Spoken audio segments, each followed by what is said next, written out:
Hello, Slicey Dicers. This is Brian with another knife video for you. Today, we have one that I'm pretty excited to bring to you. This is an unboxing, I guess unbagging. I already took it out of the priority mailbox. American Bladeworks Model 1 V6, the version 6.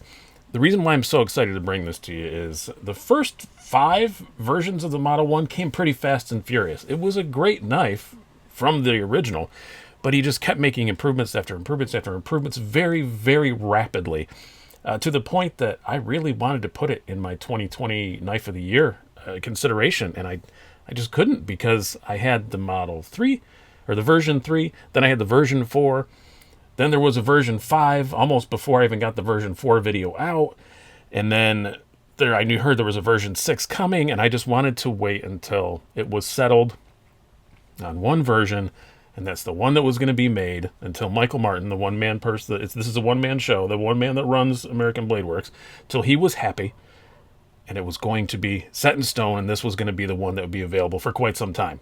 That has happened now. Triggered me to ask him about it because Choil, who I do have an affiliate code right down below if you want to go buy anything, click on a link down there. They started stocking these, and I thought, well, if Choil's stocking them, maybe he settled on a version. I knew that was coming. That was the end goal. So I contacted Michael. He said, yep, that's the one we're going to make. That's it for the Model 1. The Model 1's going to be this one for the foreseeable future. Anything new will be a different model. So this is it. If you want one for a while, this is the version you're going to get. So I'm really excited to bring it to you guys. And yeah, please click on Knife Joy down below. Helps me out a lot. I get a little kickback. Doesn't cost you anything extra. They are out of these at the moment, but they will have them back in stock. One of the only dealers, I think, who's stocking them. And they have lots of other cool stuff. Like I just saw on Instagram a few minutes ago, they've got the S90V Spyderco Little Native, if you want one of those. They're in stock there.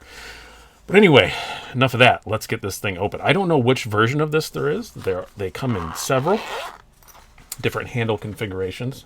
It is the carbon one, the marbled carbon version. I think there's also like a regular weave carbon. That's very nice. I wasn't expecting this one. I thought it'd be there are several like multicolor G10s and regular G10s and some micartas. Those are 185. These are, I believe, 235 for the carbons. But that looks very nice. It's got some contouring.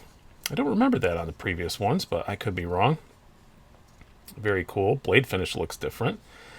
Pocket clip is significantly different than the Model 4 that I had, which is good because that is one of the few real complaints I had with this knife was the pocket clip. So I'm glad to see that changed. Yeah, let's flip this sucker open. D10's good. That was a Model 3 issue. They had fixed that by the time I got the Model 4, but I will link to my review of the Model 4 at the end. It'll be in the suggested videos at the end of this. I don't remember all the changes that have been made, so you can look there and see. The Model 3, I think 1, 2, 3 were aluminum handles, then he went to the G10 and carbon, but I really like this new blade finish. That was another thing some people didn't like, was it was a coated blade with kind of a rough bead blasty sort of finish. This is a very heavy stone wash. I like the look of that. That looks pretty cool. Fits with the whole kind of industrial sort of look of this knife. Very little labeling. We just have the American Bladeworks logo on the pivot and S35VN. That's it. It's a 3 3¼ inch blade, if I remember correctly. Ergos are still just as good as they ever were. That pocket clip lands perfectly in my hashtag palm crotch. I don't know what else to call that part of my palm, but it's very, very comfortable. Another thing I really always liked about it, I loved this knife. It was just the rapid fire upgrades, because Michael Martin, again, being a one-man shop, he can react to suggestions very quickly, and I think maybe he reacted too quickly to some suggestions. But I'm glad this is settled, and this is what you're going to get. Feels like every bit of $235, honestly. And the other one, like I said, is even cheaper, $185 with the G10. These are all handmade in the U.S., hand-assembled, and he obviously uses machines to make them, but hand-assembled right here, all made in the U.S. of A. But yeah, I just really love the ergos, and I love that very, very simple, useful blade shape. It's just a nice, simple drop point. Nothing fancy. Really good sharpening choil on it still. Yeah. Oh, and it is right-hand, left-hand carry. I don't believe the previous ones were, but this one is right-hand, left-hand carry, so that's cool. Yeah, really liking the look of this one so far. So yeah, let's do some measurements and some specs and stuff. So yeah, as I said, 3 1/4 inch blade overall length. You're looking at a little under 8 inches. Bust out the calipers here. We have blade stock of, oh, there we go. Blade stock of 0.124. Handle thickness, we'll call it 0.49. And weight, well, let's do behind the edge first while I have these out. Excuse me while I remove my spectacles. Old man eyes. So hopefully this is on screen. There we go. This is so hard to get live, and I don't know why I keep torturing myself and doing it all the time, but about 23 thousandths behind the edge. Not too bad. It's not screamingly thin like Civivi-ish behind the edge, but not bad at all. I do know the previous one came razor sharp. Yeah. So is this one. I don't think I have any paper to cut here that I would want to have be seen on screen. I do not. Handy. I'm a poorly prepared knife reviewer. But, yeah, feels pretty screaming sharp. Bevels are very even. Other specs. Let's do the weight. Bring out everyone's favorite scale because it greets you. Hello! It shows up better on this camera. By the way, I did just switch phones. I'm on the 12 Pro Max now, so a little bit better camera. This is brought to you in glorious 4K. Thank you to my Patreon supporters for making that possible for me to do that. 3.65 ounces, so above that ounce per inch, but not by much. One thing I really want to check on it before we do some size comparisons. I've got so much stuff in front of my size comparison drawer. Again, I'm very poorly prepared for this.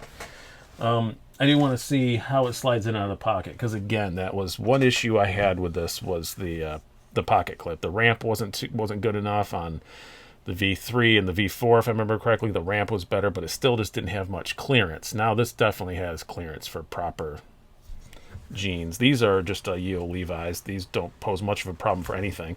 But yeah, it does slide in really well. I wish I was wearing a pair of my 511 tactical pants with the reinforced pocket, but I really think this would fit even those just fine. I love the way it carries now, that new pocket clip. Look at that. It's just that little tiny bit sticking out. Super easy to get your hand past. It's a very slim knife. Flipper tab is not at all obnoxious. The jimping on that flipper tab is pretty outstanding too. It's got just enough and just the right spot. Let's move some more stuff to get the comparison knives out. Here we go. Open the drawer. There we are. We will do Spyderco Paramilitary 2. And the Spyderco Para 3. So, yeah, a little kind of halfway between. Really good EDC size. Always love that about the Model 1, just that size. That's really kind of, I know that I'm known, like lately, I just seems like I carry a lot of huge knives, but this is really kind of my preferred sort of, everyday size. It's just a good everyday carry kind of size. We'll bring out a couple Benchmades. I don't know if I'll do a full review of this, but I will definitely, I'm giving obviously some more extended first impressions than usual in this video, but I'll definitely have it in a long-term video because I really wanted one of these that was, perfected to where I could keep it and carry it for a while, and I fully intend to do that with this one. So yeah, it's kind of about 940-ish size, but also, yeah, you can see. And neighbor's starting up his lawnmower as if on cue. It's always like the last couple minutes of a video he decides to make a loud noise. Oh, that guy. My yard is already freshly mowed. And it just poured today, so he's mowing a wet yard. What a fella. He's actually really great, except for he just makes noise when I don't want him to. So we have the Civivi Backlash and the Elementum. I did blade swap the Elementum around if you're wondering why it's black with purple scales. yeah, so kind of halfway between those. But again, I'm just so glad they updated it. I really think the price is very fair on these. I know it may raise an eyebrow because if you're looking at something full-on production in S35VN and Carbon, or S35 and G10 especially, you're probably expecting to be more or less than a 185. But these are, you know, basically mid-techs. Not basically. They're mid-techs. Made here in America by an awesome guy. I mean, and it is truly a one-man shop. If you email their customer support, it's michael.martin@americanbladeworks.com. It's, you know, and if you call, he's the one who answers the phone. So it is definitely a one-man show. And he pumps out a lot of these for being a one-man show. The fit and finish on it is, I don't know how to describe it. It's not bad. It feels very quality. It's very well made. It's not like gorgeous stuff, you know, like a Riot or something like that. But again, this is a much lower volume product, but this is brand new, so it's still fairly drop shutty. I remember my other ones broke in really well, and after just like a couple of days, they were super drop shutty. But this one ain't bad. This is smoother than the other ones were out of the box. I think this will really become like a guillotine. It's obviously running on bearings, but not the best noise in the world. But other than that, really just excited to see one of these in full-on, you know, production form. I can tell the world about and say go buy one. I can put it in my 2021 knife of the year, and I probably will, because I've just been waiting for this one to settle, and I love it that much. I just love that very simple blade shape. I love the handle. It's very ergonomic. Cool company. Very little to dislike about this knife. So I hope you guys have enjoyed this. I've been Brian. Have a good one.